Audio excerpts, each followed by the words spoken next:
Hi everyone, Rick here. I just wanted to appear at the beginning of the episode to make a humble request. If you like the content that we're putting out, please take a minute and share us with your friends. You can share this episode, you can share another episode, you could share the whole catalog. Podcasting is still largely a word-of-mouth business for small folks like us, so when you take the time to share our content with your friends or loved ones, talk about us on Twitter, talk about us on Instagram, or follow us on those platforms, it really helps a lot, and we'd really appreciate it. But yeah, if you feel so inclined, we'd really love that, and we'd love to hear from you if you did. So, thanks so much. On to the show.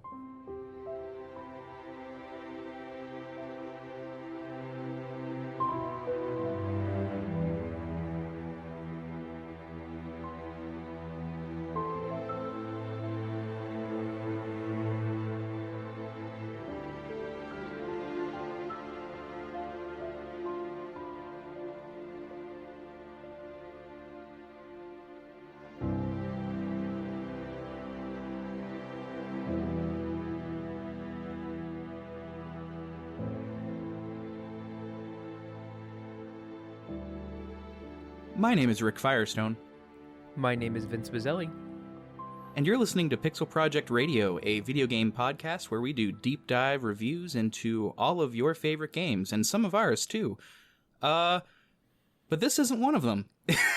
Is that maybe too much too soon?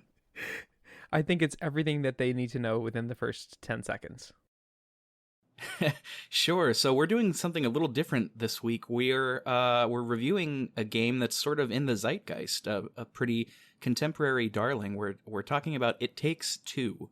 Right. This has been on the IGN front page for probably a while, and this is one of those ones that's going to run a lot of banners and ads because this is a game that is from a very popular and very wealthy developer, Electronic Arts.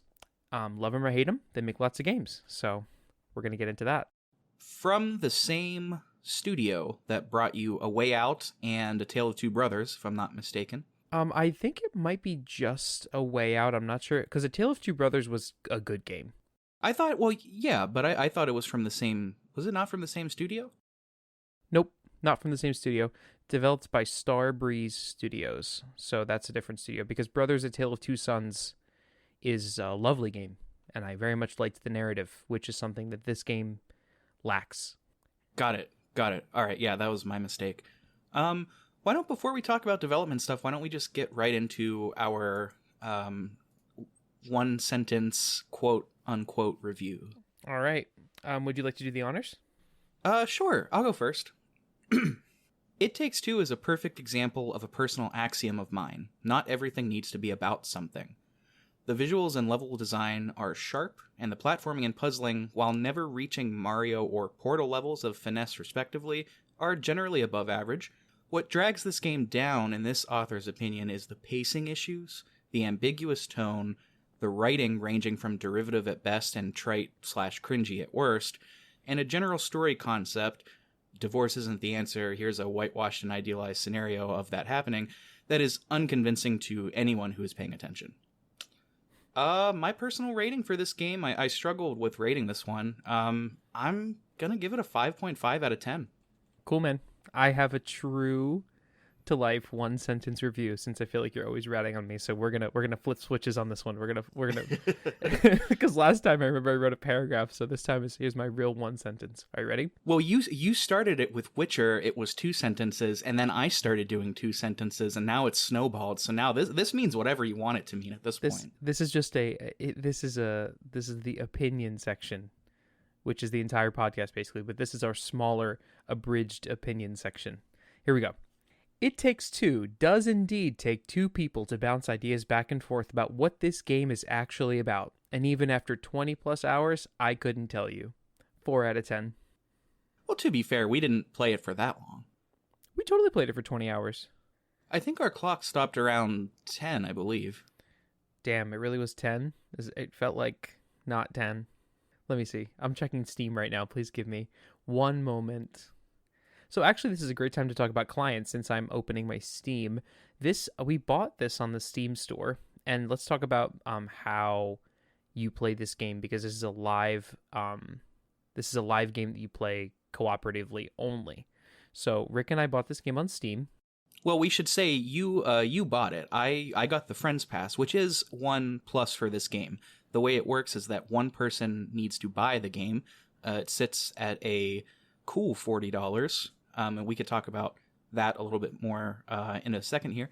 But one person buys it, and the other person just downloads the Friends Pass for free, and then you can play virtually through Origin, which I think is where you were about to go, Vince. That's exactly what I was about to go. So I was, thank you for elaborating on that. I appreciate that. But so this is one of those games where, and this is not new for Electronic Arts, where you buy it through Steam. Like, they give you the ability to do so you can have it in your Steam library, and that's all well and good. But then you have to open a secondary client to play the game. And a lot of other developers have also followed suit with this. Ubisoft being the other big one. So you have most things are natively on Steam. Then Ubisoft, all of their games are on their own client, Uplay, and Electronic Arts is through Origin. And I would say of the three, Origin and Uplay are just not good. They are buggy, glitchy. A lot of times the setups never work on my PC. They just never play right. So Rick and I had so many issues when we would be like, all right, we're going to play. We're going to sit down and play It Takes Two at this certain time. And then 20 minutes later, we're sitting in a Discord call waiting for our Origin to finish updating and finish reinstalling itself. Yep, I in particular had a lot of issues regarding controller support. I remember one instance I had to restart Steam and Origin several times before it would recognize my PS5 controller, despite Steam recognizing it immediately without fail. So it was a bit of a hurdle to play. Like, in many ways, getting the servers to cooperate was kind of the hardest part of the experience. Right. And honestly, once we were in the game, the connection between the two of us was fine. I didn't really notice any huge glitches because we don't live terribly far apart from each other, but playing over the live internet connection, the timing of like some of the tighter platforming puzzles or some of the tighter cooperative gameplay was good, and I have no issues with that at all. Once we were connected, we never got kicked once. We never had any issues with that, so I will give them credit where credit's due. But just opening that secondary client, put in your extra password, all that stuff, I just think is annoying and ridiculous, and I wish that it would just be all native in Steam. But intellectual property is what it is, and this is the result of, I'm using air quotes, innovation, so that other people can have their own way, and we have the Origin client. Yeah, you want something better, you just got to pull yourself up by your bootstraps, buddy. That's how the market works. I should say, I want to put in something here. This is not apropos to anything. I'll be editing this episode, so I should be able to get it all out. But for those tuning in, my cat is fine. It's laundry day. I'm doing laundry off of my bed where she likes to sit. And I also generally set up my desk completely differently when I'm podcasting. And these two things combined are making her freak out. So if you hear her screaming, she's fine. She's not in any kind of duress. She's very loved. She's just vocal and needy. So just wanted to get that in there. I'm going to probably get out all of her yowls and vocalizations, but we'll see. All right, so let's hit back on our developer talk. So the developer of this game is Hazelight Studios. And as Rick said before, they did A Way Out, and this is their second game, like total in their chronology. So in terms of like the like being a younger game studio, like I'm assuming that they are. I don't know very much about the people that work in this game studio, where they came from, but they're licensed under Electronic Arts, which is a big deal because Electronic Arts is a pretty big money company, and they have a lot of money to throw at problems. And that's not to say that Electronic Arts makes perfect games because of that, but I'm not really going to give them a pass because I'm not. I would assume that they didn't really have a shortage of resources. No, for sure. And I think the general discourse around EA and sort of being wary of anything they get their hands on is, it's an earned reputation. It didn't become that overnight, through happenstance. It's just been a series of them putting out unfinished games or games with questionable moral failings, like i.e. the Star Wars Battlefront 2 loot boxes and all of that shit. So yeah, I mean, when I saw this was through EA and Origin, I was definitely not thrilled. No, I think the only games that I've been super excited to play from EA were the Mass Effect games, because a lot of those games were just not pay to play. The pay to play thing, the corporate shill aspect of EA, I really just fundamentally disagree with in so many ways. I think it just takes a lot of the fun out of it. Even other pay to play games with skins, like, I don't know, Fortnite or something like that, like, they're just skins. You know, they're not going to help you win. But the Battlefront stuff with the loot boxes, like, just made you better the more money that you had, which was very disappointing. This is a total aside, but so I played Fortnite for the first time this past week with a friend of mine that plays it like all the time, and we played. Is it just called duos or twos? I think it's duos, yeah. Either way, it was Battle Royale with the two of us on a team against the world. And man, it felt good because I haven't sunk any money into that game or time necessarily, just beyond like playing other shooters. And man, it felt so good to just continuously mow down like 10, 12-year-olds and win like 8 out of 10 games. It was great. I highly recommend bullying kids online if you ever need a self-esteem boost. It's incredibly fun, and especially when you start out at the low levels, like, the lobby would have been your level if your friend was playing with you, and if you were like a level 1, then it's probably like, I would say 30 to 40% bots, and then like actual computer bots, and then the rest of the people were real.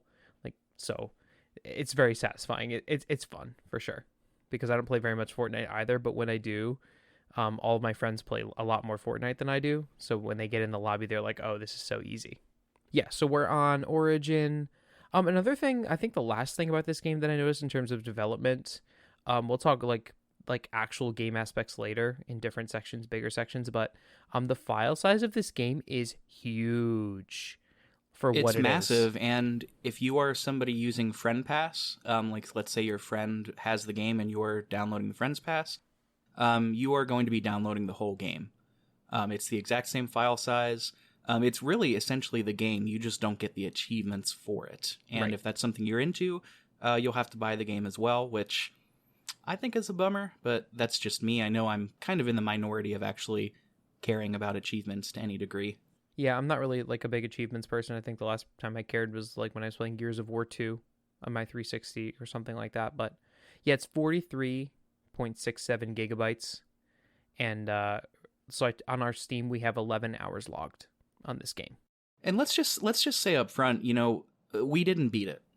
We got to the very last level before we ran out of time. And that's something, on this show, we're relatively new, but we tend to play through everything before we record an episode.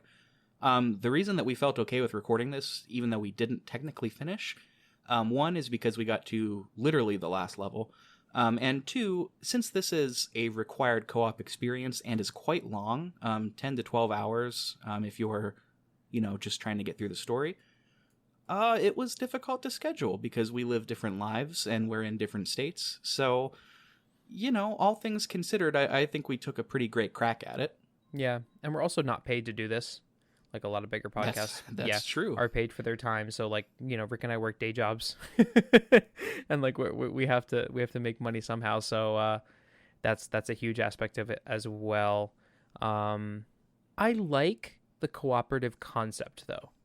Like I like the fact that you have to sit down with your friend and you can only advance with them in the story. Like there's not even a single player option at all, and all the puzzles are designed around that. And I very much like that concept of like a platformer, I guess, for lack of a better term, for whatever genre this game is. I like the cooperative aspect of it. Yeah, and we'll get into the genre aspect too, because that's something that I thought a lot about while just getting my thoughts down. But I agree with you. The idea of a good cooperative experience is, it's a great idea that hasn't really been expanded upon a ton, and it's been done to great effect before. I mean, the greatest example is probably Portal 2. Really cannot speak highly enough of that game. We should cover that. We absolutely should. Portal I do it 2? in a heartbeat. Hell yeah. We should do 1 and 2. We should do them together. Yeah, let's do it. A full playthrough. Cool. Logged in. Take it down, listeners. Make sure you to heard it here first. tweet at us at Pixel Project Pod if you would like us to do Portal 1 and Portal 2 as a combo. What about Portal 2? Oh, yeah. Like, so the co-op experience has been done to great effect before. One thing that I noticed is that this game is roughly as long as Portal 2, but it feels like it's twice as long. Oh but my God. Again, we'll get to that soon. Yeah. But yeah, I agree with you. The cooperative experience, as far as like a core gameplay mode, isn't often done, and it's not often done well. I mean, frankly, A Way Out was not a well done experience. This game is objectively, I think, more polished than A Way Out. A lot of aspects of this game are well polished, and I feel bad that I gave it such a low rating. Like a little bit, like I feel a little sympathetic, but the parts that this game tries to shove down your throat are so bad that's why that rating sits where it is. Well, that's actually where I was about to go with that. So we had a little discussion on the Spyro episode about this because I felt bad about giving the Spyro Reignited trilogy a 6 out of 10. It was either a 6 or a 6.5. And I've already been on record saying that my Majora's Mask rating should have been one notch higher, 7 out of 10. But I wanted to talk about that here too, just in case we've got new listeners or somebody that just didn't listen to the Spyro episode. So the TLDR is, these ratings are completely subjective, and it's totally reductive to take our opinion just based on the rating and not listen to us talk about it, partly because we want you to hear the episode because we're proud of it, but also because it's, when you're judging any kind of art, it's myopic and reductive to just give it a number score out of 10 and say, okay, that's that. It's really more so just so you as the listener can get a feel of who we are as reviewers, right? I think I'm not off base in speaking for both of us here, Nope. Vince. No, you're not. I'm with you here, 100%. And it's like, I think listeners start to learn, what I trend towards and what you trend towards and what Ben trends towards in terms of, what we like and what we don't. And then, if for some reason we ever do a visual novel and Vince loves it, you'll know to play it because it's probably really good because he doesn't like those. And, similar with, the rest of us. So that's really where we stand on it. Yes, we gave It Takes Two, which has been critically acclaimed, a relatively low rating. I tend to consider 5 out of 10 pretty average because it's not 4 or 3 or 2 or 1. But that's just my take. But yeah, this is all just to say this is our personal voice. This is how it resonates with us. And we do it as a primary way to give our unique, albeit amateur, review voices a personality. Because if we all had the same personality and liked the same things, then there would be no point in making anything. Exactly, and I think to your point, using that full gamut of the 1 through 10 is a very important personal philosophy to me as well. Why do the numbers 1 through 5 even exist if we're not going to assign them those numbers? Yeah, exactly. Right, and also like most people will look at game reviews from larger sites or larger mediums. Like there's so many that I could name. You guys probably, if you're listening to this podcast, you know at least one of them. Subscribe to one of their emailing lists or check them at least weekly or daily. There's a little something for everybody. Right. You're not listening to this podcast because you want to know whether you should buy this game. You're probably listening to this podcast if you've already played it or you're never going to play it, to be perfectly honest. Or you're going to listen to us talk about it. We're going to talk about our opinions. You'll say, oh, maybe if I really liked that, I'll play it. Because a lot of these club style podcast, and there are a bunch out there, including ours, will give you spoilers in the actual podcast. So it's not like where you're gonna gain so much from going and playing this game, and it's not like we're really leading you astray by giving the game the rating that we give it. I was quite frankly like very frustrated with this game for a lot of sections, and there were a lot of places where I was audibly rolling my eyes at Rick, and yes, I said that intentionally, audibly rolling my eyes at Rick, because there's just so many ridiculous things about this game. And we are allowed to say on here that I think there's a lot of corporate shilling going on. Like the front page of this game on Steam, 9 out of 10, 8 out of 10. It is some of the worst dialogue that I've ever heard in a video game. Ever. Yes. And to be fair, there's a lot of it that is noteworthy, and we should probably get into the game a little bit here. You know, the visuals are good. The level design is, I think it's objectively good. It throws different scenarios at you. Sometimes they're just place settings. Sometimes there's light platforming and puzzles to do. But it does it in such a way that kind of forces the pacing of the game to stay constant. Now, I won't say that it's always consistent, because there are, I thought there were severe pacing issues in the game, particularly because of the story, like you were mentioning, Vince. But I think the developers put in so many of these quick scene changes and little mini games to create the illusion that the story was constantly moving forward. And to their benefit, I think it works-ish. I think if you know what to look for, you'll realize, like, oh, this is intentional. But it's not a flaw. I mean, I probably would do the same thing if I were skilled enough to be working on a team like this, you know? Right. I think that to your point, that the scene changes are well polished, and the graphics are not the best I've ever seen, but they're also good. Like, they're well polished, and they're worth noting, because a lot of these scenes, like, I thought Honey, I Shrunk the Kids, like, almost the entire time while I was playing this game. Like, this is like if Honey, I Shrunk the Kids were to happen in 2021, like what it would look like. And you're in, like, the house scenes, you're in a workshop, and you're in a toy box, like the woodshed, you're in the oak tree. Like, there's lots of different places that we go to, and we'll delve into that in the story when we do the step-by-step of the story. But some of the environments are great. Little Easter eggs in the environments, things you wouldn't expect to see. Like funny little quips and jokes in the visuals that I thought were great. That's good. All good. Gameplay-wise, I also had a little bit of an issue with the pacing. I thought that the pacing in terms of the gameplay just kind of used the same 6 or 7 mechanics over and over in these different scene changes, and that's what kind of made the pacing a little boring and made this game feel like it was twice as long as it should have been. The gameplay was smooth. The controls were smooth. All of that stuff I didn't really have any issue with. There wasn't any real, except for like a couple different mechanics where you would have to use like a one-off, one-level mechanic where like I had issues with controls. That was fine.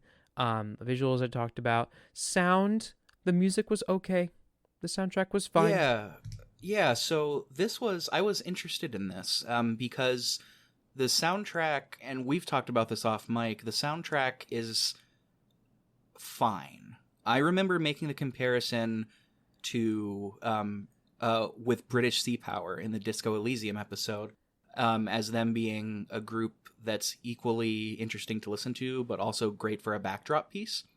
And I think I made the case that they skew towards interesting to listen to. I'm pretty sure I did, but if I didn't, that's my bad. They certainly do. I actually really have been into them lately a whole lot. But this soundtrack is pretty generic. It's not really noteworthy, to use a really horrible pun. It was composed by a Swedish gentleman named Gustaf Grefberg. I had never heard of him before. Apparently, he had done the composing for a couple of Starbreeze Studio games, including Enclave, Chronicles of Riddick, Escape from Butcher Bay, and actually Brothers, Tale of Two Sons. He did the music for that as well. I loved the music for that game. I really, really liked that game. I think we should cover that game. That's a great little shorty. But yeah, this music, we read reviews too, like we're in the space, and I just totally disagree with a lot of the things that other reviewers are saying about the music, and maybe it's because Rick and I, and Ben as well, have higher pedigree in music, and we can say that unequivocally. We collectively have yes. degrees upon degrees upon degrees. Yes. So like maybe it's not, I'm not going to do that thing where it's like, oh, you're something you don't. I just think superficially, even at the most basic level, it's just not music that's going to make me want to stop and listen and be like, wow, this is a moment. Like this is a moment right now. Like, this isn't like God of War soundtrack good. You know what I mean? Where it's like orchestral, so it stands out, or oh wow, this is like a really great MIDI soundtrack, or like it does one thing well. It kind of plays the same way as the gameplay, where it goes in so many different directions, but kind of just sticks to that middle road. Like it sticks on the two lines, the two yellow lines in the middle of the road, and kind of goes throughout the whole game. I don't think there's a single memorable moment that I really had throughout this game where I was like, it was really like a stop and listen kind of thing, you know? It lives more in the camp of like the music for Spyro, where it's perfect for what it's doing. It's not great for listening to. Yes. You know, and like you can tell that it's composed by somebody that knows what they're doing. Like they put little orchestral Easter eggs in if the level is appropriate, like Flight of the Bumblebee appeared a couple of times in the insect level.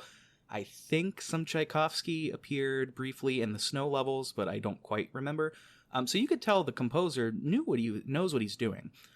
We heard Chopin too at one point. We heard the Nocturne in E flat as well. Oh yeah. Yeah, I can't believe I forgot about that one. Yeah. But so it's obvious this is not a knock on the composer. I think, you know, given for what the game is, I think the music works fine. It's certainly not as diegetic as Witcher 3. Right. Can I clarify, Rick? Because I feel like I was maybe a little too harsh. I don't want to shit on the composer of the actual soundtrack, because it is not, like, it's about the integration of it all, and it's not necessarily like a one aspect of the game. But I would like to acknowledge the conflation of like, this soundtrack is a 9 out of 10, it's a 10 out of 10. Like, I think that's simply a ridiculous notion. Like, for sure. Of like other people in this space to be saying those kind of things when it's clearly not. Like, this isn't grade school. Not everyone is going to get an 8 out of 10 or above. You know what I mean? Like, sometimes it's okay. Now, the composer still has merit. Could I compose a video game soundtrack? No. But so in that respect, I do think that the composer has merit. And as you substance. said, you enjoyed his work on Brother Tale of Two Sons. Yes, I did very much. And I remember that game, and I played that game years ago, and that game blew this game out of the water in every single way, shape, and form, while being a different style of game completely. So, there's our soundtrack. Do you want to get into story and then talk about the different aspects of story as we go? I don't know. How do you want to do it? There are some mechanics that make sense to cover as we go through the story. Do you want to cover the very basics of how the game plays before we dive in? Oh yeah, we should totally do that. You want to take the reins on that? Sure. So this is a two-person platformer, platformer/puzzler. At different times, it proves to be different ratioed between the two. Mm-hmm. It's natively split screen, which I like a lot. Same. I think this would be horrible to play if it were just you viewing your screen and seeing the other character in the field of view. I think the native split screen is awesome.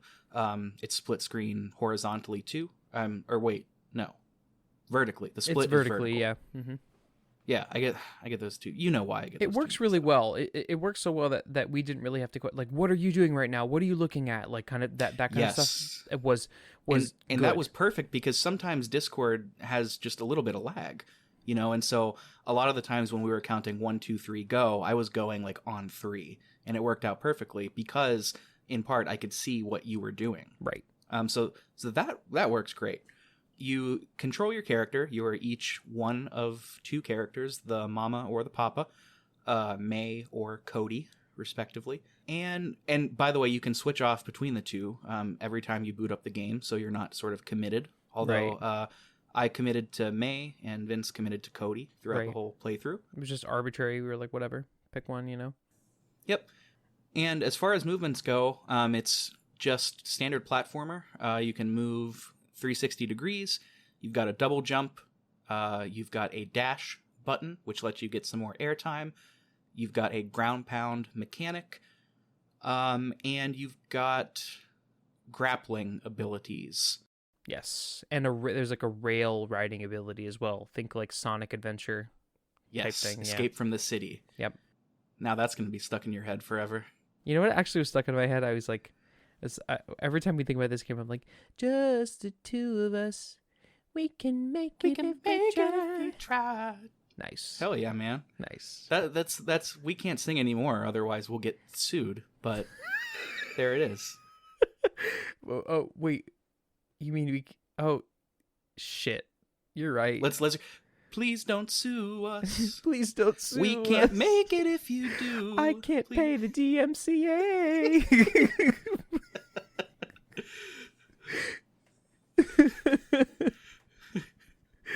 Wait, do you have to pay for a DMCA, or you just get DMCA and it just takes your shit down? I asked specifically about copyright on another video game podcast that I look up to quite a bit, and they read my answer on air, and they were basically like, podcasting is a small time game. Even if you're a big time podcaster, you're like a small fish comparatively. And they were like, we just fly under the radar. That's awesome. Great. So we're in the clear. Not only are we poor, we're tiny. The system is working. Oh, yeah? I may be stupid, but I am also dumb. Wise words to live by. Oh, yes. So... where were we? Gameplay. We were talking about mechanics, gameplay. Yeah. We left off with the grappling and the grinding a la Sonic Adventure 2. And for those are the basic ones. Yeah, for the most part. Yeah, for the most part, like, all of this stuff works. It's pretty, like, it shows you a button to press and you push the button. And there's a lot of mashing mechanics in this game as well, which we'll talk about, which when we get to Cutie the Elephant, that's, like, the big mashing scene. But, like, it'll be like, mash Y to do this, and you just mash Y as fast as you can, and then your little bar goes in a circle, and that's how you advance. Some of the auto-targeting for, like, especially the hook grappling scenes was a little frustrating. But the platform and the movement, the character movements, all pretty tight. All works well. Easy enough, So yeah, there's our basic mechanics. Let's hit the story. Well, before we go into the story, let's just touch on two... Sorry. No, it's funny. I feel like I've said it like 6 times. It's okay. Keep going. Yeah, this is... we are an anti-yes and podcast. Yes, that's Only right. no but. That's right. But the last thing to touch upon, which is going to lead into another thing, is just the voice acting. The voice acting, I thought, for what the voice acting is, I thought it was fine. I thought it was well done. Do you have anything to say about that? No, I think the voice acting is fine. It's not the voice actors, it's just the dialogue. That's where I was going. It brings us to the writing. Yeah. This writing to me is just so, at best, it's derivative. And I'm echoing what I wrote down because I've been thinking about it a lot. But like at best, it's derivative. At worst, it's just like it's outright trite and bad. And the metaphors. So before we booted up the old computer machines to talk virtually about video games, I was watching an interview with the developer. And one of his biggest things was he was saying, and I'm paraphrasing greatly, if you look up It Takes Two interview, it's one of the first hits on YouTube. But I'm paraphrasing here, he was saying that like fun in video games isn't always the end goal for him. It's about the narrative. And I was like, okay, like I can see that's a pretty big caveat. I would have to like expand upon that in every instance, but I can see that. And he was talking about how, everything must serve the narrative, and that's the most important. And, dialogue is super important. And, because of all this, and because video games are video games, they're not having the same narrative success that books, literature, and movies do. It was at that point where I actually stopped the interview because I was like, well, 1, because we had to record, but 2, because that's just such a myopic and asinine and just unfounded take. Like ignoring the current darlings of the narrative scene, like Disco Elysium, The Last of Us, in certain ways. I'm not gonna pitch for that one because I haven't played the series. And even going back to like Witcher. Going all the way back to the 90s to Planescape Torment, like to say that video games aren't at a level of narrative that is not just noteworthy, but intellectually worth acknowledging. I think that's just you're intentionally missing the point of several good studios, right? Right. Games that comment on... There are games that comment on political stance more than actual forms of media or news media. Like, I don't know, on top of my head, like BioShock, the themes in BioShock are so deep and well woven into the actual gameplay, and the narrative is so coincides so well with the actual game that you cannot make an argument that that's not an effective narrative. There's so many games that have so many amazing stories that are just standalone good aside from the gameplay. BioShock and Disco were the first two that jumped to my mind as well. Because, let's stick to politics, because those games have a lot in common-ish in that area. They're not only, satirizing most of the political sides, at least in Disco's case. I haven't completed BioShock yet, hint, hint. But it's not only just satirizing everything to a degree, but it's intentionally aware of what's going on in at least the United States. I know the team that made Disco, they're pretty lefty, but they're also, I believe, based in Poland. Yes, or Poland. Eastern. It's Poland, Eastern, right? Yeah, it's somewhere in Eastern Europe. Estonia. It's Estonia. Estonia. My bad. But anywho's, like, they're aware enough in their writing and in their metaphors to really lampoon fascism, the far right, and centrists, which, if you live in the United States or have at all since the late 90s, that's really the entire American political spectrum, right? There's a growing number, I think, of lefties that are becoming more vocal and also insufferable on Twitter, both of which I claim to be vocal and insufferable about politics. Leftists hate everybody, and that includes leftists. What can you say? Yeah. But, really lampooning and sending a message about the obvious downsides and pitfalls of fascism and far-right ideology, but also of the misguided, idealistic, and ultimately no balls, for a lack of a better phrase off the top of my head, centrists. It's that kind of poignant and biting commentary that it seems like the developer of It Takes Two is just willfully ignorant of and just purposefully not engaging with. For sake of argument, for let me play devil's advocate for our audience, Rick is talking about political depth in terms of like depth of political narrative. Just a great example of narrative in that, like, that's more in the wheelhouse of this game. Keeping a family together, like, it's sad that I have to leave my family, like, a very, like, family-centric narrative. The Last of Us, like, Brothers, A Tale of Two Sons, a couple games from Ubisoft, Valiant Hearts, the World War I game, A Plague Tale, Innocence. Like, there are so many that touch on this family dynamic, and frankly, when I heard about, this is a game about a divorcing couple with a daughter, right? I liked that. Oh man, like, yeah, there's places this can go, and it never did until the very end, and I thought it was going to go somewhere interesting, and then it was a 5-minute cutscene, and the game just ends. Right. And I was like, are you kidding me? Like, what a letdown. I was edged and just let down, man. I'm gonna go insane. You know what I mean? Right. And the crux of it all is that I'm sorry, but like, this developer has the gall to just stand up and grandstand and say there aren't good, not to my knowledge. So like, I try to check myself when I give opinions as like, especially here on this platform, when I say this is the worst or the best or that something that I have ever seen. Not it's the best finite, it's the worst finite, but in my opinion, this guy is standing here saying, not in my opinion, that there are. And like, that choice of words, whether he was intentional with that or not, I take that as being intentional. Words are This intentional. is the same guy that gave that famous "fuck the Oscars" speech, so I'm sure it was intentional. I'm sure on it his was part. absolutely intentional to say but, that. He did give us the very meaningful and impactful metaphor of a magnet equaling attraction. Oh my god, and the right? gameplay, and there's so many of those corny little things. I wouldn't have even put it together if the game didn't tell us that was the metaphor like 3 times. And then there was another one. The plant's name was Joy, and you find that Joy has been tainted. Right.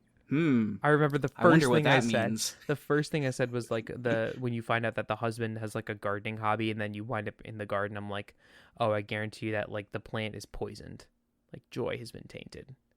And lo and behold, the final boss of that area is the plant named Joy, and you untaint Joy.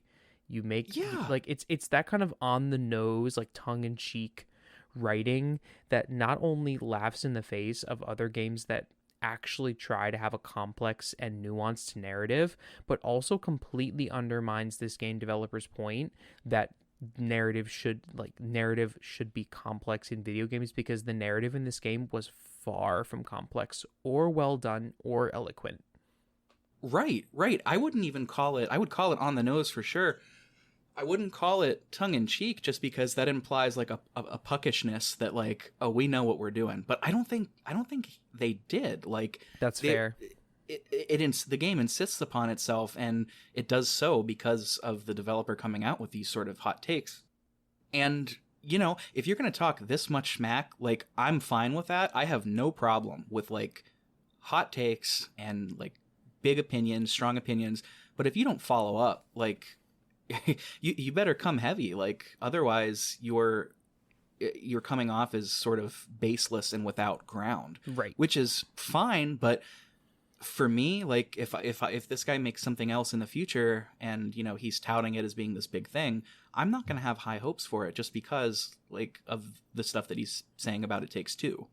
To be perfectly honest, I don't think that I would like very, and like I could have looked at reviews and been like, wow, this is a great game, because again of corporate shilling and it being EA, and EA being able to throw money at the problem and being like, these are the droids you're not looking for.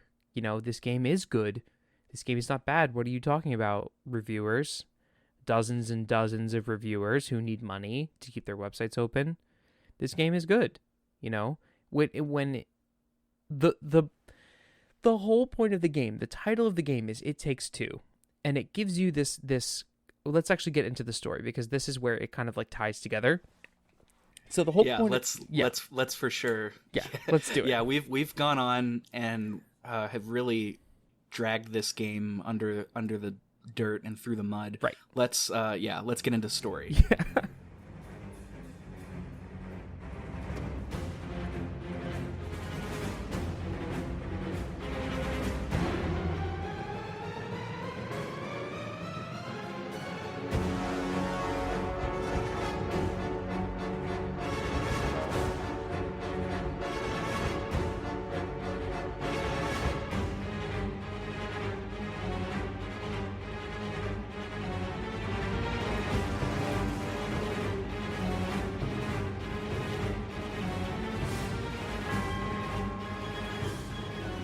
So, the whole story, the narrative that this game is trying to tell you, is you follow May and Cody.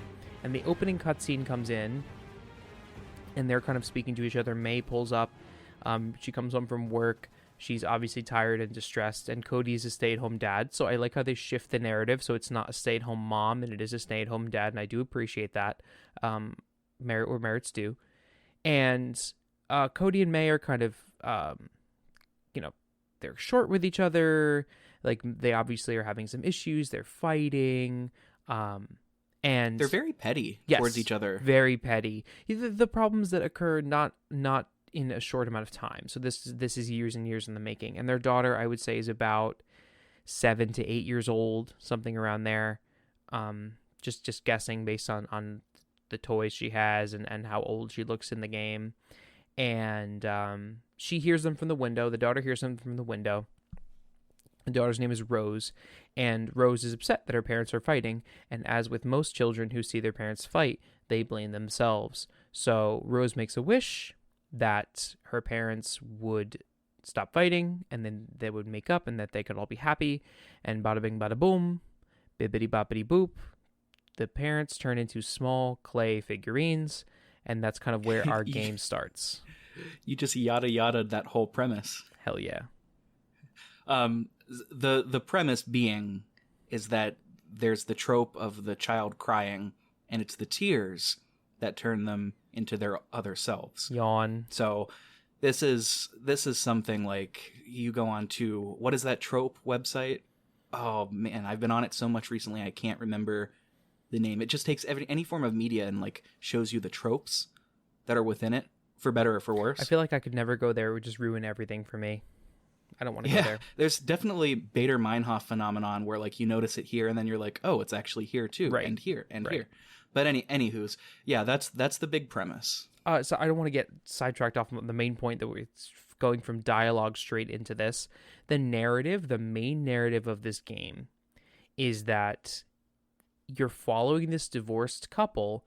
Theoretically, it sets it up for you. This is a precedent that, like I said, Honey, I Shrunk the Kids, which was made in the 80s. This is the precedent. They're gonna fix their shit. They're gonna make nice. They're gonna get big again. Everyone's gonna be happy. That's the main premise. So, like, the kind of stuff that we're expecting, the hypothesis that I was making through this, there'd be witty banter. There would be like some like punny stuff where they're little and, you know, they're navigating their real life troubles that are small, now huge, like a real representation of a metaphorical issue in their marriage. Things like that I was all expecting from this game. But what I got was the story. They're small. They're trying to get big and cheat the system for the first half of the game. And then for the second half of the game, it's a forced, weird couples therapy session that is that is just completely stretching the point at best. Yeah, it really felt like, to me, I agree, cheating the system is a great way to think about it, because the whole first half of the game, they're just trying to get big again, usually at the duress and emotional abuse of their daughter, frankly. Right. And then a MacGuffin is introduced in the form of a letter that's been torn into fours. And now, surprise, now that's what you have to do. And that's when the whole relationship building actually begins. So to me, it felt like, Vince, at one point you mentioned while we were playing that it felt like they had a lot of mechanical ideas in terms of like, this will make a cute little platforming section, or this will make a cute little puzzler, and they just dumped them all together and then kind of tied the narrative around that. Right. That's really what it felt like to me, especially going into the second half of the game. Right. And that's also where a lot of their pettiness comes from, like, and why the dialogue is so derivative. It's like, all right, now Cody gets to rewind time, and then Cody will say something like, yeah, kind of like how my wife never gives us the time of day because she's always working. And I was like, one, that's shitty dialogue, and two, you guys deserve to be divorced. Like, you're toxic as hell to each other. Right. And 5 seconds before that, in some different like level, May would be turn to Cody and be like, wow, Cody, we're really good at this. We make a great pair, and say something like that. And it just doesn't make any sense with the narrative that they're pushing. Like, there's no sense of continuity. There's no like arch in the story or main conflict that they experience. It's just pretty middle of the road all the way through, with weird dialogue between them. I hate to use a buzzword, but it's so full of ludonarrative dissonance that it's just like, I can't help but notice it and bring it up. Right. And the puns, I'm not a person that's against puns. Puns are fine. You know, let puns exist as they are. That's fine. But they shrink, and then they're shrunk, and they accept the fact that they shrink, and the game breaks the fourth wall a little bit. That's all fine. And they realize they can't die, and then they're not really talking over their issues as they're going through. They kind of just say these weird canned phrases that I think they recorded like 100 of, and they just put these weird canned phrases into the gameplay. It's like they had the voice actors just sit down and say, hey, record these, and then put them in the gameplay. And the cutscenes are where we get the main story development, which is fine. But the cutscenes aren't very good and don't give us very much context. Right. And for that reason, this as we go through the story, it's not going to sort of be a beat by beat kind of thing like we had in pretty much everything else up to here. It'll be closer to our Spyro episode where we sort of talk about the levels as a whole. We would be here forever if we tried to touch on every single landscape and minigame that the game offers. And frankly, we didn't do a lot of those because, one, time, and also two, you can only play so many minigames that don't affect the story when you're playing a co-op game like this. But anyways, we'll be going over each one sort of bird's eye view and talking about what we liked and what we didn't like. And the story will kind of fit in where it fits in. It'll get in where it fits in. Right. So we had our opening cutscene. They're small. Rose was underneath the table in the shed when she cried. So we wake up as clay dolls in the shed. And we are small. Yeah, and the opening level is pretty forgiving. It lets you get the bearings of how to move and how the physics work. And I should say, I don't think the platforming in this is ever very challenging. The most platforming it ever gets is wall jumping while the other person is controlling one of the walls, Right, and there were only like 2 times that happened. Yeah, so as a platformer, I think this sits generally at average. But the physics do feel good. I never felt like I was confused where my character was going to land. I never felt like I was confused on how far my character would or wouldn't jump. Mm-hmm. So the engine does feel nice. And it does feel satisfying, even though it's not platforming satisfying. It feels satisfying when you're flying through a level like via grinds and jumps and free falls. So the physics does feel good. Right, Like, and it moves does feel fast. good to play. You move through the environments, Yeah. especially with the rail levels and things like that. Like, you move quickly through the environments, and that part does feel satisfying. But it all really goes nowhere. Like, the gameplay alone by itself would be awesome, and I would actually very much love this game if it wasn't trying to constantly shove that narrative down your throat about this couple that's either making up or getting divorced. We don't know. So, we're in Not everything needs to be about something. Right, not everything needs to be about something. This could just be a cool game where, like, the parents get shrunk by accident and they're trying to get bigger. The whole divorce thing, like, they either could have just done it better or not at all. But I'm going to get off my soapbox. Anyway, sorry, Vince. I interrupted you for the final time. So we're at the shed. We're at the shed. It's okay. I'm very passionate about this. So we're in the shed, and our first kind of deal is these, like, electrical wires, and we are the electrical. Yes, we're in the electrical wires part. So lots of power tools, electrical panels, colorful wires, very big, beautiful backgrounds. Makes you feel like you're kind of like inside the wires as you're moving through them. And we get to, like, these vacuum puzzles where one character will be able to control, like, a vacuum hose and, like, fling you to another side. And this comes into the cooperative gameplay style where, like, this is, like, really effective, where you have to kind of communicate to each other and say, okay, I'm going to jump in now, I'm going to fling you here, like, onto, like, a moving platform or something like that. Like, that's all good.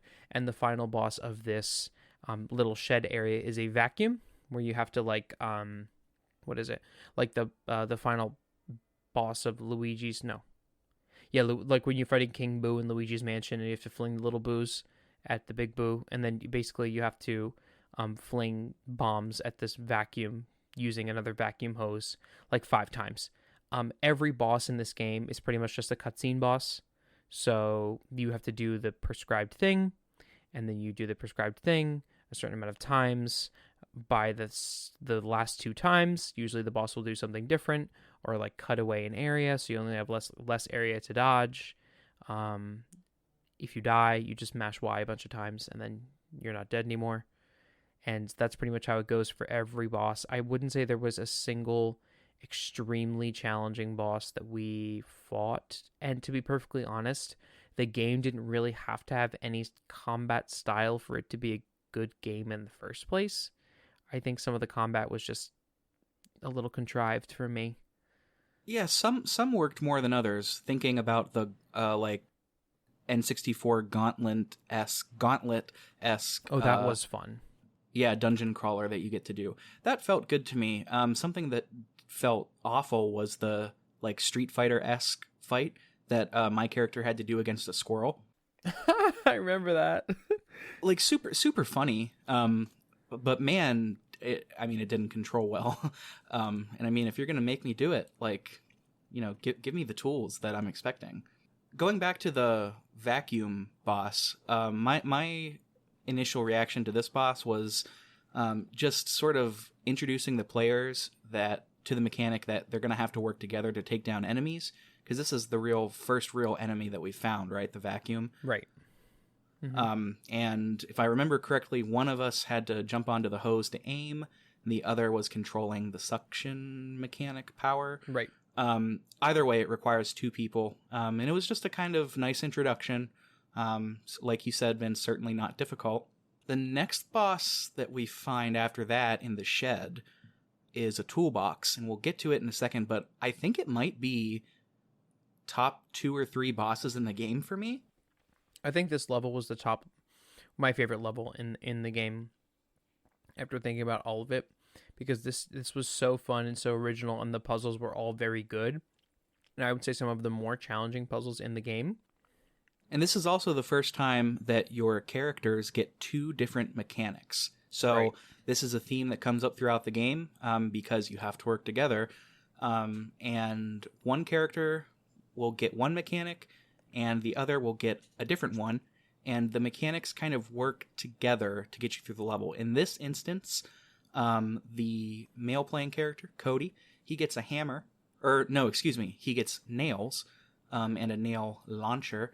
And the female playing character, May, she gets a hammer. Yeah, and this is like toolbox, hammer, and nails.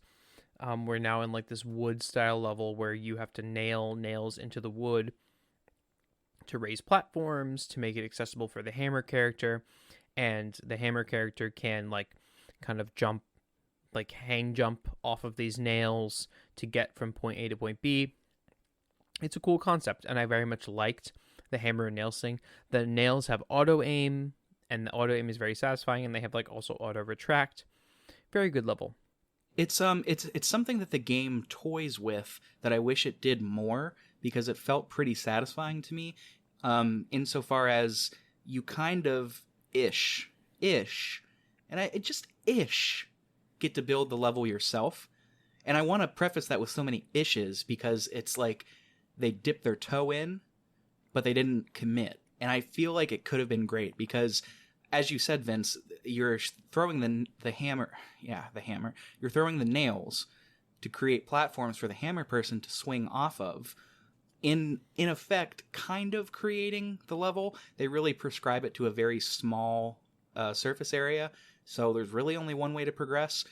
But they toy with it, and they do that throughout. They toy with it, whether it's creating, areas for the other player to jump off of, or with the bosses like the toolbox that we're about to talk about, and some others later, wherein the level gets destroyed as you're walking around, so you're kind of creating the level in that way. That, to me, and I'm a sucker for that kind of thing, to me, it worked, and I wish they would have explored it more. But it seemed like they never committed to it. No, that was really the only spot where... And there was also one spot where you, like, remember I was launching plungers at the wall, and you were, like, jumping on the plungers. Yeah. Stuff like that. It happens lightly throughout the whole game, but they never made an area exclusively that. Agreed. Yep. I think it could have been cool. I agree. I think it could have been really cool. Again, this game is like Scary Movie. Takes all the aspects of horror movies and puts them together. This game takes a lot of aspects of very popular genres and puts them together. I would call it like primarily a platformer. So like 1 is platformer, B is shooter puzzle. No, B is shooter. C is puzzle.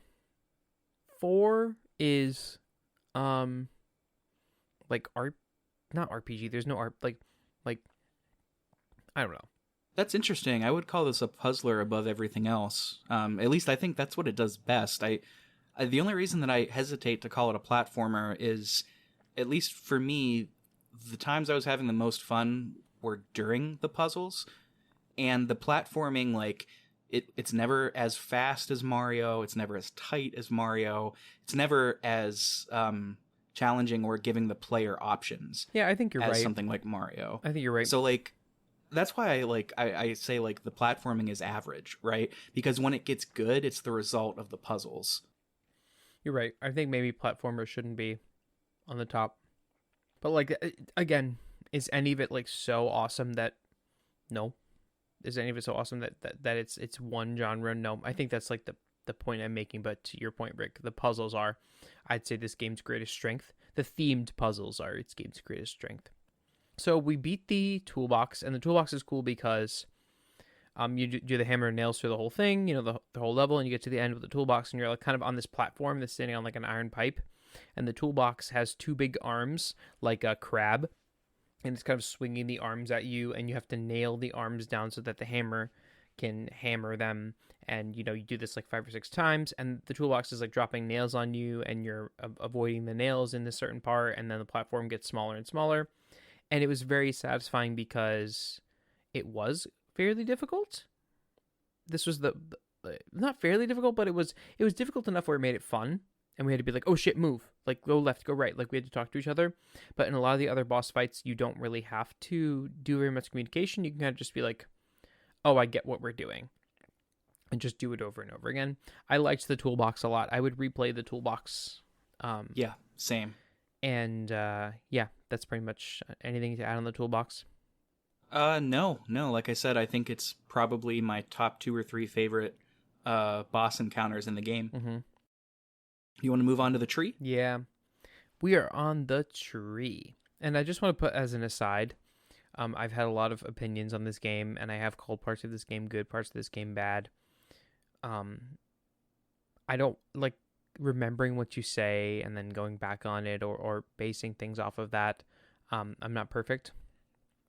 So I just want to put that in there as well. Kind of give merit where merit's due in certain parts and not where it's due in other parts. So we're on the tree, and we escape the shed, and we're going through the grass. We get to the tree in the backyard because our main goal is to get to Rose. Visually, this area is really, really good. Yes. I thought visually this was probably one of my favorite visual areas in the game. Maybe not level design, but just the way that the animators made it look. Mm-hmm. There are a couple more later on, but I just wanted to throw that in there. Right. So we get to the tree, and we encounter 2 warring factions in the tree. The squirrels and the wasps. Okay? And even though they're not the same size at all, and they are not really naturally enemies at all, here we are with the squirrels and the wasps. So the squirrels are they're like caricatures of American guerrilla type soldiers. Think like Full Metal Jacket, but worse. And the hornets, how would you describe the hornets? Awful hornets. Yeah, they're fucking bees. Really just I don't know. Fucking shit up for no reason. Right, they're like, we're bees. We're going to do bee genocide. And they do it. So, yeah. Or no, that's wasps that are the worst, right? Not hornets? Yeah. Wait, no, hornets are worse. Hornets are big. Wait, wasps are big. Yeah. Also big, though. Hornets and wasps. I thought wasps I were think the one of them assholes. is a subspecies of the other. So I think a hornet is a subspecies of a wasp, if I'm not mistaken. Where does Buck Bumble, the bumblebee, fit into this? The bumblebee? The bumblebee? There's a throwback. That's an N64 classic. Yeah. Buck Bumble. That's not even N64. That's Sega, isn't it? No. I don't know. I think it's Sega. Anyway, I want to get through this. Anyway, the hornets or the wasps or whatever they are, the fucking bees, kill the squirrels that we're with, and then we like pretty gruesomely actually.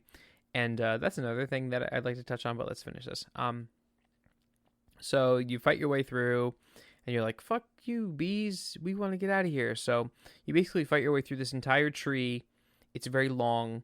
The 2 weapons that you get, the 2 abilities are, you get the match gun, which it shoots matches and lights things on fire, and then you get the sticky cum gun, and you can shoot sticky cum everywhere, and then the match. That's really the best way to describe it. Yeah, and then the match can light the sticky cum on fire. So, and that you use that to complete levels. Eventually, you fight a bunch of smaller bosses, which are bees. There's a lot of rail riding in this. There's a lot of like heavyweight platforming where you like use the sticky cum to like weigh down a pendulum, which will weigh down another platform, which will rise up somewhere. Pretty basic puzzle stuff, like very Legend of Zelda style puzzles where it's like very or are usually pretty obvious what you need to do, and it's just about going through the motions of actually getting it done. Yeah. So the Wasp Queen makes use of the same mechanics. So the person that wields the match gun is the character May. You can't just shoot stuff. So it has to be covered in the sticky cum gun for it to actually ignite and do any kind of damage. That goes for wasps, bosses, and the environment. So as you're the Wasp Queen, which is actually not a wasp at all, it's a robot, which we find out. And the wasps don't really question that. But to get around back of it, you have to do the grind Sonic Adventure 2 mechanic to get back there. One person, Cody, has to shoot the sticky cum gun at the targets, and then the other person, May, has to grind around and then hit it with the match gun for it to do damage and eventually dismantle and destroy this abomination that is a mechanical hornet. Right, because the wasps are evil and genocidal, and they want to wipe out the squirrels for some reason, whatever that means. So the thing I thought this boss fight was okay to me. Yeah, I thought. Yeah, this one wasn't just go through the motions, because a lot of times the queen would turn her back to you, and like actually wouldn't let you hit her back, and you had to time it just right, which I thought was good. And it's a big robot, and visually speaking, it looks fine. Like I think the art style is pretty good, and it's varied. It looks nice. The one thing I wanted to touch on was we didn't talk about who this game was for, and this level specifically was when I asked myself who this game is for, because the squirrels die pretty gruesomely, and you're kind of wondering to yourself, you're like, okay, this game definitely isn't for kids after seeing that cutscene. And then after hearing some of the stuff that May and Cody say, because they swear periodically, like dripped in there sometimes, but it's also, I don't think it's for adults either, because the gameplay is like just easy enough where it's like, if I were a real adult person playing this game, this is a very go through the motions type deal. So I'm not really sure who the marketed audience was.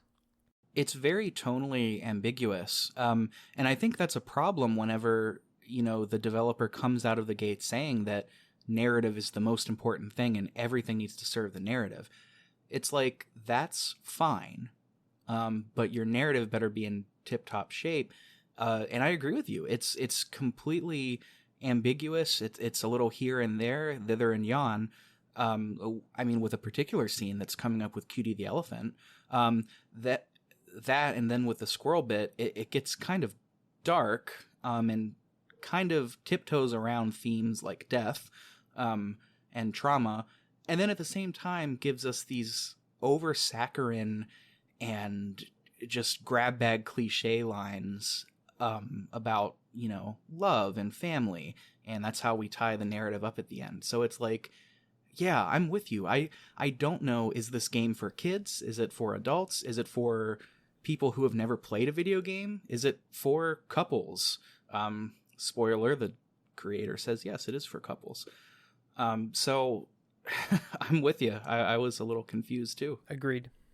So we escape the tree on a big branch, and we get on some leaves, and we fly our way over to Rose's bedroom window, and this is where we enter the Pillow Fort. And we meet the Moon Baboon, which is one of Rose's toys. Yes, he is a baboon with a strong... Is it... What is his accent? Is it like New Zealand, Australian, something like that? It's one of the two, yeah. Sorry to anyone from New Zealand or Australia, but it's one of the two accents. And you meet Moon Baboon, and he is, as the name suggests, a baboon with a fucking spacesuit on. And we get through the pillow fort because we have to catch Moon Baboon for some reason. I don't remember why. Well, we have to catch Moon Baboon because we're going to all of Rose's toys to get them to help Rose notice us. I think they eventually lead us to Cutie, which is coming up here. But as of right now, getting to Moon Baboon is imperative to get us out to Rose. Right. Because I don't think we find out yet that she can't hear or see us, I don't think. Right. So we're in the pillow fort. We're catching Moon Baboon.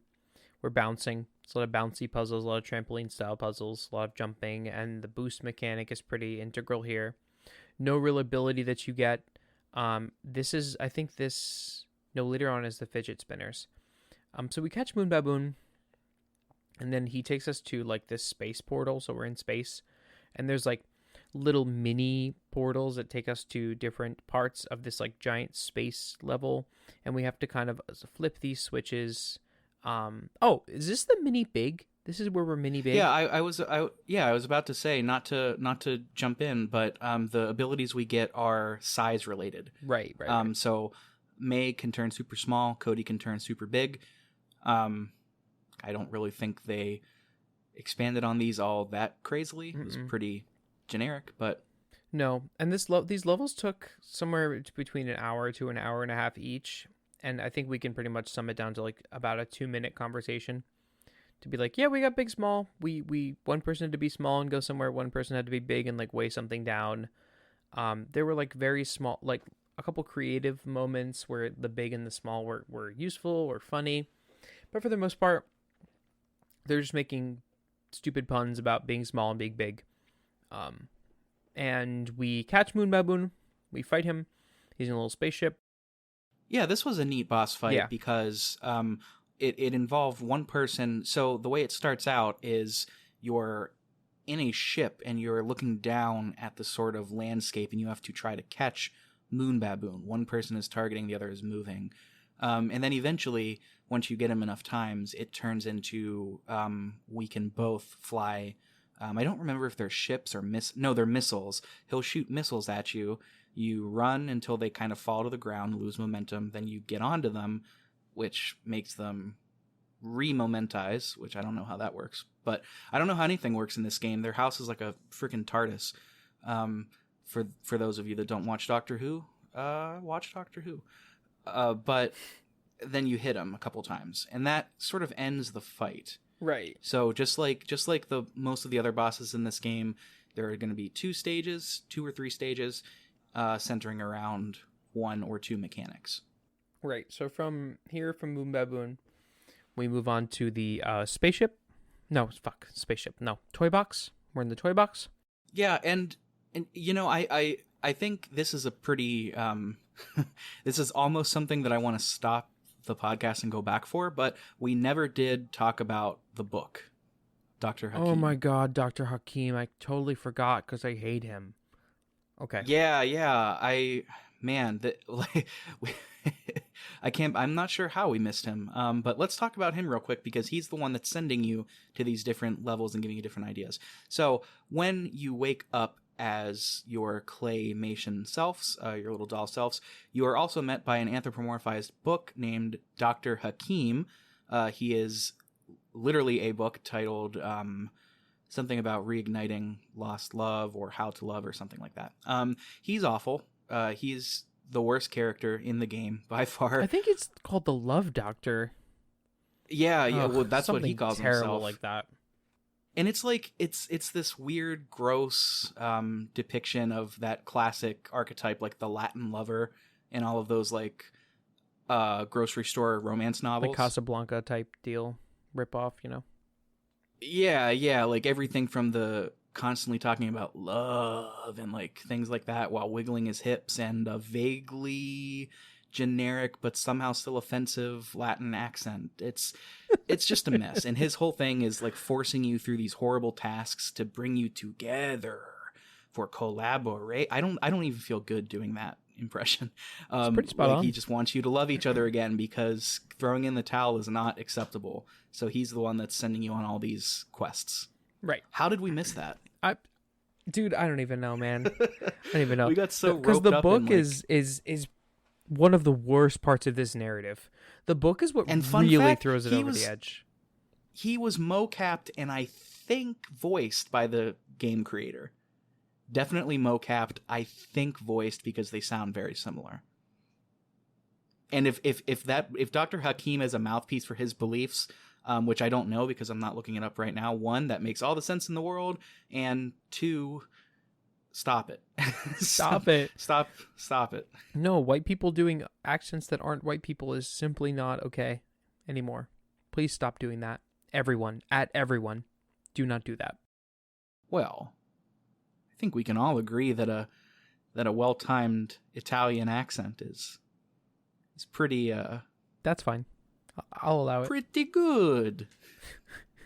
Yeah, I'm gonna stop. Yeah. Punch up, people. Don't punch down. Punch up. Dominique de Coco. What's that fucking Inglorious Basterds? When when what's his nuts is like, arrivederci. Oh yeah. Buongiorno. I went into that movie. The first time I saw that movie, my friend who had already seen it, I was watching it with him, and he was like, "Yeah, it's Tarantino. It's Tarantino. It's a historical account of what happened with Hitler." And I was like, "Okay." And then it got to the very end, and I was like, "This never happened." Was your friend like, haha, jokes on you? Yeah, very much so. Because like up until a point, it's believable, and then they get to the end, and just everybody is just fucking shooting and blowing shit up, and Hitler's flying everywhere. It's like, oh yeah, this never happened. Hitler's on fire, and they're shooting. They're literally melting his face off with an MP40. Like you clearly see that it's just like the rubber like model of the human being just melting away. I mean, it's my naive fault really for knowing that there was that Tarantino stank on a movie and thinking that it was accurate. Like, I like Tarantino, but, like, shit's not accurate. No. Anyway, bad Italian accents. So we're in the... Yeah. That was worth it, though. That was worth it. Yeah, so anyways, getting back on track, we just mercilessly beat Moon Baboon. Now we're heading through Rose's room to, like, to her desk. Right. And, like, I'm looking at these notes, and half of this stuff I don't even think is worth covering, to be perfectly honest. Like, you go through various like playtime levels, a ball pit, there's a school level, there's like a level where you're playing one of those games where you're like, there's like a metal ball inside a track and you have to tilt the metal ball to get in the hole. That was frustrating. It was frustrating. Trampolines and a ball pit. There's one level where you get fidget spinners and you have to... You get to fly. Fly with the fidget spinners. The kaleidoscope level was cool in theory, but difficult in practice because you're actually inside the kaleidoscope and you... How do I explain this? The tiles light up and you have to step on the certain tiles to like get them into a certain pattern. And then there's platforms that you can move to kind of get one person from one place to the other. Visually, it's a lot at once. So, like, if you're an epileptic person, probably not the game for you, the level for you. Yeah, this is kind of the area that I was thinking about this. And then there was one more towards where we stopped Vince, which was at the end of the game, that I don't quite remember. But this is what I was thinking about whenever I said, like, they're kind of forcing this feeling of flow and this feeling of narrative progression and pacing onto you as a player, because there's so many quick scene changes. There's no loading screens, which is great. I like that there's no loading screens, but things are just scrolling by and by and by. I think it's good that it's there because otherwise the pacing would be even worse for wear. But right. Yeah, just my opinion. Mm-hmm. And there's some fun stuff in here too. The level where Rick was a like giant brontosaurus crane, and like I was like a little person on a platform, kind of running. Was a lot of fun, and he had to like take the crane blocks and like move the crane blocks so that I could 2D platform correctly. Like I thought that was creative. They do a lot of different things. Toy soldiers, amusement parks, And as you get closer to the castle, there's like very small little microcosms of levels. Too much to really comment on specifically. The kaleidoscope one I really enjoyed. It was a little bit frustrating to play, but visually, probably my favorite in the game. Right. I mentioned a little Maybe? before about like the epileptic warning, the epilepsy warning. Yeah, oh, yeah. But yeah, I think visually the most creative of them. Yeah. That and the ending one where we're sort of like in an air conditioning unit that's turned into like a rock power backstage kind of show. Yeah, I thought that one I don't was know really if you're good. actually in an AC.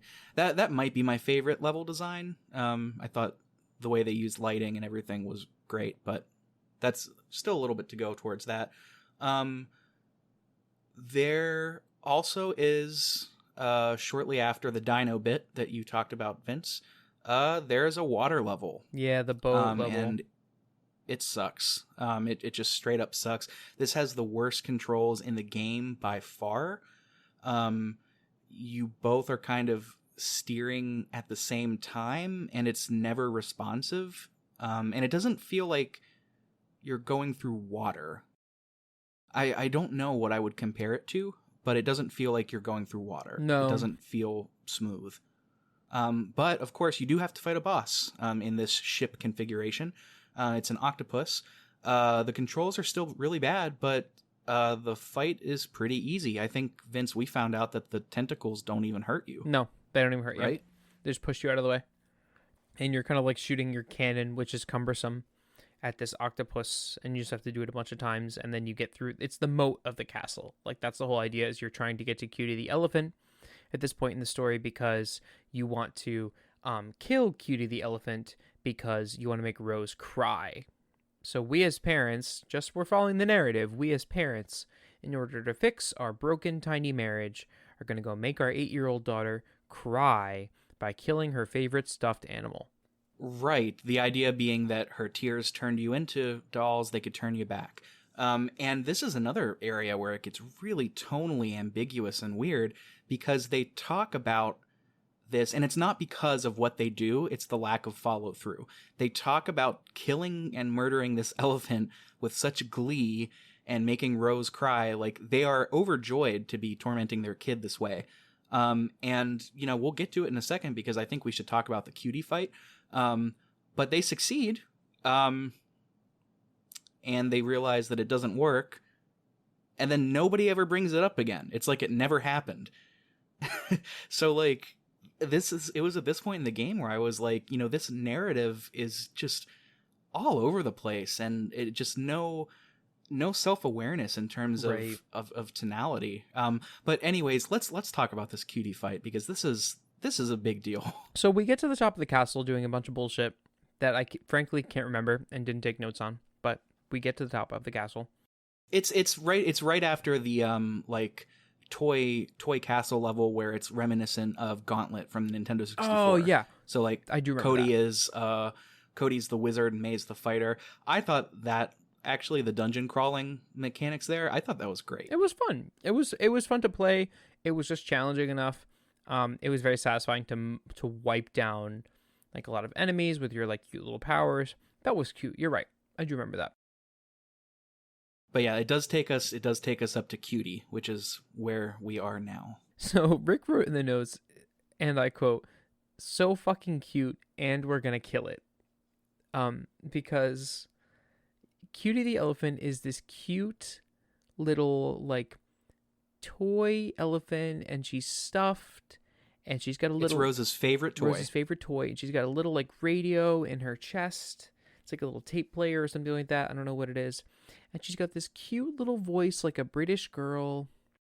And she welcomes you whenever Right. you get up there. She's like happy to see you. And I know what you're thinking, listener. You're thinking, okay, you're just going to like kind of kill the elephant and not, you know, say anything. Oh, no. Oh, no, no, no. Of course, I think it's Cody accidentally lets it slip that we got to kill the elephant, to which Cutie says, what? And And then you just casually explain how you're about to tear her limb from limb and how we have to do this. right. And instead of just doing it, like instead of just biting that bullet, the game doesn't really reveal that in a funny way or a way that's like, oh shit, haha, like we as the audience know. Like there was nothing nuanced about it that made any of this scene gratifying. It's a very long, drawn out scene of you killing this elephant, this poor little stuffed elephant who's begging and pleading for her life, asking to be friends. Literally. Like, we're not exaggerating. She literally says the lines, "Don't kill me. Please don't do this. Why are you doing this to me?" Right. So it's wouldn't like, she's it's like, not wouldn't you rather subtle. play jump rope instead or something like that? Like something so innocent. And like you go through this multi-step process. It's almost like a boss fight, but she's not fighting back. Like That's the worst part of it, is she's not fighting back, and you're overjoyed about, like, sorry, we have to do this, but our daughter, we're gonna get to see our kid again. Right, they're because saying we're I'm sorry. her. Right, they're saying I'm sorry, but they're not sorry. Like it's just so, it's fucking terrible. She gets in her spaceship. She tries to fly away. She lands in the carnival crane, and you have to get her out of the carnival crane. She gets stuck in the chute of the carnival crane when she's coming out in her leg. So then you do one of those Y mashing mechanics, and you have to actively do this, where you both are pulling on her, and it rips her leg off, and she's crying and screaming, "My leg, my leg, my leg." Then as you're dragging her away with her one leg, doesn't her ear or her arm get, like, hooked onto something? So, yeah, she grabs something. She grabs something, and it knocks something with a tack on it over, and the big tack falls and lands inside her ear, and then you pull her again, and it rips her ear off. So now she's missing a leg and an ear. She's crying and pleading for her life in this cute little girl's voice, and you're dragging her across this toy box so you can push her off the top of, like, this dresser. And yeah, and you do. Yeah. You push her off, even though she tries to hold on and she's begging for her life. You do it. This, Rick, and I hope the developers listen to this. They probably won't. This was single-handedly the most uncomfortable and useless scene that I have ever played. Me personally, this is just my personal opinion. It did not need to be in this game. It wasn't funny. Weird thing is, it did nothing for me. It just made me pissed off. The weird thing is that, like, you would think if they made the choice to include this, they made the choice to set it up tonally in that way, right? Like, it's not just like, oh, the pieces came together and it seemed like she was begging for her life. Like, no, they actively made this a choice. And when we got to this scene, I remember, like, I think we were both kind of laughing at how, like, out of left field and tonally wrong it seemed. But I had this quick flittering feeling. I was like, okay, this game is going to pick up. Like, this is the climax. This is the turning point. No, you want to know what happens after that? Rose cries because she's traumatized. Her tears do nothing. And then Dr. Hakim comes back out of nowhere, puts you onto a literal therapy couch. Why this didn't happen at the beginning of the game is completely beyond me. And guess what? Now there are 4 MacGuffins that just happen to appear. Now you have to find a note that has been torn into 4s and rescue each quarter. And we never talk about Cutie or the destruction of the toys ever again. Right. Just completely brush it under the rug. Right. We've gone through and killed every one of Rose's toys. And it's not like there's even, like, an ending and, like, some kind of meaningful part to this at the end of the story that says, oh, this was worth it. You know, like, we really needed to do this. The whole Cutie scene, this is the first half of the game, mind you. Useless. And it's not even like, oh, it was subversive, like we really thought this was going to happen. After the elephant scene, I was like, why? Why did they put that in there? Because it's not like we were killing a character that was meaningful to us. We were just destroying, like, this literal, not personification, but representation of innocence. If you even want to read that deep into it. On a surface level, it was just cruel and unjust. And if anything, these people deserved to get divorced. Like, this wasn't something that was bringing anyone together. There was no formative experience from this. I'm right there with you. I think I think the game wants us to believe that we should care about Cutie a lot, because they tell us to, not because they show us to. Like, if there had been any kind of setup demonstrating like Cutie as being Rose's favorite toy, I'm not saying it would have made it better. It would have made it more traumatic, to be frank. But, you know, if they would have showed us that and then expanded upon it after Cutie's death, like, I could see that as being very... as working very well. Yes. But they didn't. It's like they had the ingredients for a really solid sandwich right in front of them. And they were like, let's sandwich some cucumbers between 2 slices of ham, and that'll be great. It's like, no, man, you're missing a lot of what needs to go in there to make this work. It's just jarring by itself. And there were some people online I saw, like, writing like, well, they had to kill Cutie because they wouldn't have realized that the tears won't turn him back. It's like, no, that's just begging this premise. Like, you could have just written around it. It would have been so much easier to either branch it off in a different way or write around that scenario altogether. Instead, what we're left with is this traumatic scene that ultimately does nothing outside of shock value. Right. And again, tying into this narrative of like, we're trying to fix our marriage, we're trying to make things better. Upsetting your daughter and making her cry is not something that brings your family together, and it splits this whatever fucking theme that they tried to have, just splits it. So, our MacGuffins. Let's move on to our MacGuffins. This, like, it's... Yeah, we could probably... Yeah, we can blaze through these. These are not even... So the general premise for this last portion of the game is you are finding the 4 MacGuffins, which are, as I said, the 4 quarters of a note that was written by Rose to Mom and Dad. And, of course, what Dr. Hakim, the awful book, has done is taken this and thrown it all to hither and thon to get you to work together to reclaim them. This is really like where the bad metaphors and the bad writing come into play. Like, it wasn't amazing before this, but this is where, like, they really, like, doubled down on, like, magnets because attraction and, you know, your gardening, the plant named Joy, it's tainted, like, all this, like, really just beating you over the head with this stuff. Yeah, and there's, you know, the last 2 levels. So you have the magnet one, and then what's the underwater one where we're like doing the what's the message for that one? The snow globe. Oh, the snow globe one's also the magnet one. Yeah. So it's... Yep, there's the clock tower one. The clock tower. Which one was that? Time? That was the first one. Yeah, that's where Cody is able to manipulate time, and May is able to leave a clone of herself, a la Majara's Mask, but she is able to warp back to it. Really interesting concept. I'm torn on whether or not I like how they implemented this. Like, I thought it was good at some points, and I thought it was really tedious at others.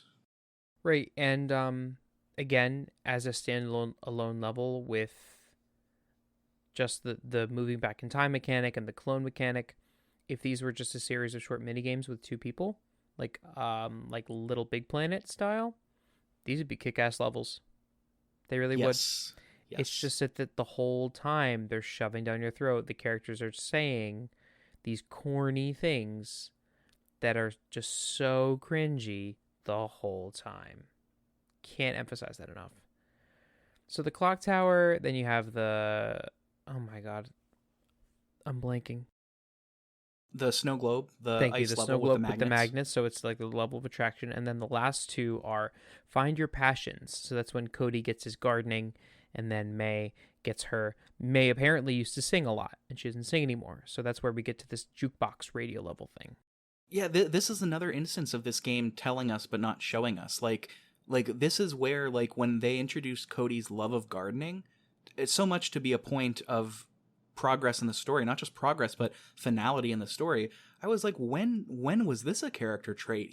He's never talked about this up until now.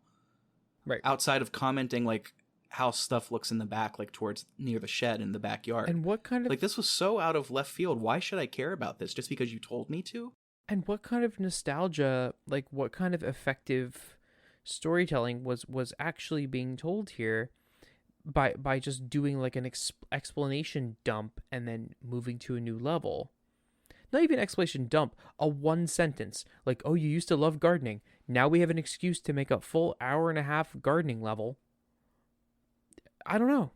And May used to love singing. Now we have an excuse to make a full hour and a half singing level with music.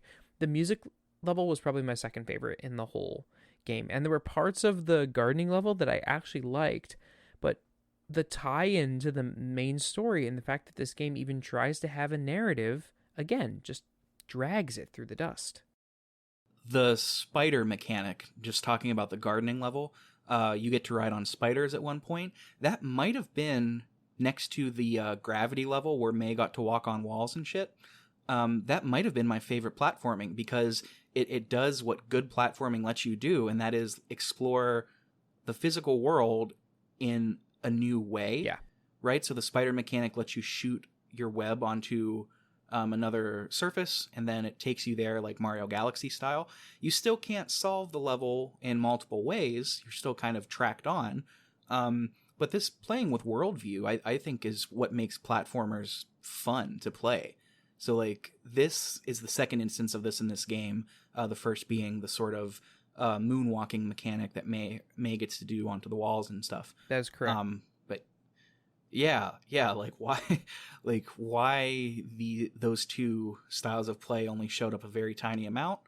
Beyond me. Me too. And it brings us to the ending cutscene. We get out of the music. May and Cody are like, we did it. And then Dr. Hakim's like, congratulations, I can make you big again. And basically they wake up, because they're in the whole time in the overworld, like what Rose was actually seeing was the parents were sleeping, or just like in a dreamlike state and not really paying attention to her. They weren't actually shrunk and gone. They were just sleeping or like ignoring her, and they were actually small. And so like through the game, like Rose tries to talk to her parents, like very vaguely, in like two very small cutscenes, and they kind of ignore her. So then we see this last scene where the parents wake up. They look around for Rose. They find a note. Rose is gone. It was the same note that they've been looking for, the four pieces. Right. So they find the note. Rose is gone. As with most children of divorce, she blamed herself. And she ran away. So the parents go to try to find her. They find her at a bus station. They hug her. They tell her it's going to be okay. And then the game ends. And we don't know whether they stay together or whether they split up. Like, we simply don't know. It's not even that makes this ending a bad ending to me.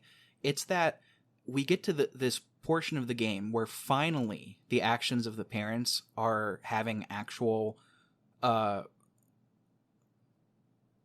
repercussions, right? Like, Rose is being clearly affected by this. And like, I am a child of divorce. I can't relate to this divorce story at all. But like, I remember being a kid and like not fully grasping like the situation. And when they read the note and they were like, you know, Rose is gone, she's blamed, I was like, okay, this is the end of the story, but we're finally going to have some like narrative meat. Like, I haven't, like, there's been no meat on this bone and I'm finally going to get a full big bite. No, nothing happens. There's no consequence. They go and find her. They hug her. They say, we're sorry, honey. We'll always be together. We love you. And then they just walk home. And then the dad makes a joke about how the mom like was fighting a giant squirrel or something like that, and giant bees. That was cute. That's fine. Like, I can forgive that. But like, yeah, it's not even that corny joke. Like, that's fine. It literally feels like they were getting somewhere, and the writers were like, and I'm not saying this is true, and I'm not trying to characterize writers as being lazy, but it felt like they all kind of collectively looked at the clock and they were like, let's tie this one up. No one will know. And then they just kind of stopped. Like, it's such a lazy ending to you've been doing this entire game to fix your relationship. I mean, they say it's to fix your relationship between each other, but Rose is constantly at the center of it. And Rose is a big portion of their struggle with divorce, whether to tell her or not, what they're going to do after. This is like heavy shit. And I was like, okay, great. This game is finally going to get into territory that made the 10, 12 hours worth it. No, not at all. They just say, sorry, all actions are swept under the rug. There's no consequences. It's I think in the notes I called it whitewashed and idealistic. It's just so... I was so frustrated with this ending, man. I gotta be honest. And the whole concept of like the ambiguity, I think you're right. I can come around on the ambiguity. Us not knowing is fine. There's lots of endings where we don't know. And I think it keeps people guessing and it makes it interesting. But the idea that everything must always work out happily ever after, especially in terms of marriage, is just a farce. It's not really anything of real substance, and like you said, is an ideology that is very clearly accepted by certain sects of people, whom I will not name, and like is very much pushed onto us. Like, no, it must be forever happily ever after, husband wife kind of deal, and I really don't buy that. And again, the whole game, there's very small moments where, like, maybe for one sentence, I was like, wow, that dialogue is good. And then it just goes right back into absolute awful dialogue, awful writing, awful narrative pacing. Right. Like, they demonstrate a few times that they're capable of good dialogue, which is what makes it frustrating when so much of it isn't. Yep. Right? It's like, you showed me that you're capable. You just aren't doing it. And it's, yeah, I agree with you. It's like pushing this weird puritanical value that marriage, whatever that means, looking at its strictest definition, is just a joining of two families via two people via a legal contract. It's this puritanical value that is sacred and must never, ever be trampled upon or gone back upon. Like, it doesn't, playing this in 2021, it just doesn't resonate with me. Like, that's just such an anachronistic value to hold at this point. Right. And the nuclear family is not the nuclear family in terms of like the family of 4 or the family of 3. Husband, wife, son, daughter. Husband, wife, son, and or daughter, is not viable. Like, it's not something that I want to be continued to be pushed by media companies. I'm with you. I'm not trying to poo-poo anybody that believes very strongly in, the bond that is marriage. I'm not even poo-pooing the creator, really. Like, I'm glad that you've got convictions. More power to you. I just don't think they were communicated in the most effective way as an audience member. No, and in this art, a conviction is not an absolute, and a conviction is not what other people should do. And I think that's my biggest qualm with it is yes, that like look yes, people should try their best to work out their problems, but if the problems aren't working, then it shouldn't just be a band-aid over a bullet hole. Like, it shouldn't just be fixed because this is the way it has to be, because this is society. It's not a unilateral approach in the family dynamic, and I take huge issue with that. And then the fact that the narrative was splotchy makes that stance, that argument, just fall flat on its face. To continue your metaphor, it's not enough to just treat the wound. You have to prevent future harm. Right? And I think that's yeah, I think I stole that from saxophone repairman Kurt Alterac. But it's not enough to just fix something. You have to look at how you can prevent it in the future, and there's no shame in admitting, like, this wound is going to keep reopening. We have to, take advanced action. And yeah, like, divorce on kids sucks. It's hard in the most ideal of circumstances, but what's worse for the kid is growing up and learning and internalizing that this family dynamic where two people fundamentally do not like each other is normal. that's a harder conversation that kid will have to have down the line. And that's, I don't know. I have so very rarely ever seen a couple ready to divorce go back on it just because they talked about their feelings. So very rare. Right. And it's just not realistic. Turning Small didn't really offer them. It offered them a couple instances, and again, little glimmers where they were like, wow, remember what it used to be like, remember the way we used to be. But people change, things move on. Like, I just don't think that that's the right direction. Well, and again, they did it. They didn't do it by showing us that they've changed. They just told us through dialogue, wow, we've gotten a lot better. Or like, yeah, I remember when it was like this. It's like, no, don't tell me. You have to show me. You're not showing me anything. I don't know. So let's, before we go off onto rants about society and those kind of social mores, right, for another hour. Would you recommend this game? Would I recommend this game? And if so, under what caveats? I would recommend this game for certain aspects of its gameplay, under the caveat that you cannot listen to the story at all. I would recommend this game as a basic puzzler on a night when we are drinking and having a good time and just want to play something that's like fun to play with each other as a cooperative game. As a story-based narrative game, I would recommend games with no dialogue over this game that tell better stories. Yeah, for sure. If you're going to play this with a buddy, and you can both go in on it, $20 and $20, I think that's probably a fair deal. I think 40, it's not a lot for what's here, but I wish the game were significantly shorter and only cost 20, but that's just me. So would you recommend this game? Would you? If somebody wants to play it with you, yeah, go for it. What's the worst that can happen? If you're somebody that plays games, probably not, at least not at the current $40 mark.